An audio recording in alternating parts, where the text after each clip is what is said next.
नमस्कार, आप देख रहे खबर राजस्थान। आपके साथ हूं मैं चंद्रश्री राजपूत। ब्रेकिंग की शुरुआत करें। जयपुर से एक बड़ी खबर आ रही है। जल जीवन मिशन घोटाले में सबसे बड़ी खबर है ये, जिसमें 101 आरोपी इंजीनियर्स की लिस्ट एसीबी को पहुंची है और ये सूत्रों के हवाले से जानकारी मिल रही है। तो यहां पीएचईडी ने एसीबी के उच्च अफसरों को सौंपी है लिस्ट।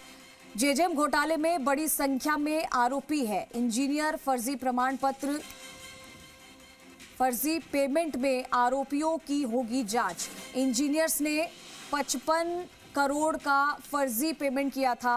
अब जेजेएम एसआईटी पूरे मामले में ले सकती है बड़ा एक्शन। ये बड़ी खबर, बड़ी जानकारी जेजेएम घोटाले से जुड़ी हुई।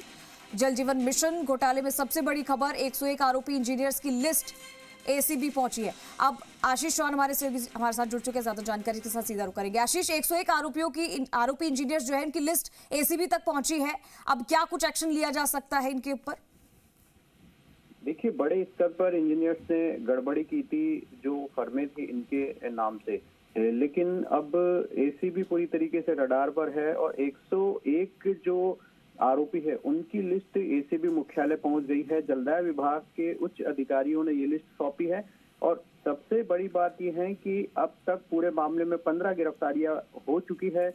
क्या आने वाले दिनों में भी एसआईटी बड़ा एक्शन लेगी? क्योंकि लिस्ट सौंपी गई है, उनके नामों की अभी फिलहाल जांच की जाएगी, उनके जो इन्वॉल्वमेंट है उनकी जांच की जाएगी, जिसमें एक्सियन से लेकर जो जेईएन तक के जो नाम है वो इसमें शामिल है। यानी आने वाले दिनों में इंजीनियर्स की मुश्किलें और बढ़ सकती है, जलदाय विभाग के लिए मुश्किलें और बढ़ सकती है, क्योंकि जिस तरीके से जयपुर सेकंड और जिस तरीके से अलवर, इन तीनों ही डिवीजनों में जांच की गई थी और जांच में फर्जी पेमेंट का बड़ा खुलासा हुआ था, जिसके बाद में अब सूची बन चुकी है, सूची एसीबी तक पहुंच गई है। क्या आने वाले दिनों में और भी बड़ा एक्शन ले पाएगी या फिर इसकी पूरे मामले की जांच होगी और जांच के बाद में कितने बड़े स्तर पर एक्शन लिया जाएगा, ये वाकई बड़ा सवाल है। लेकिन जो लिस्ट है वो अब एसीबी तक पहुंच गई है।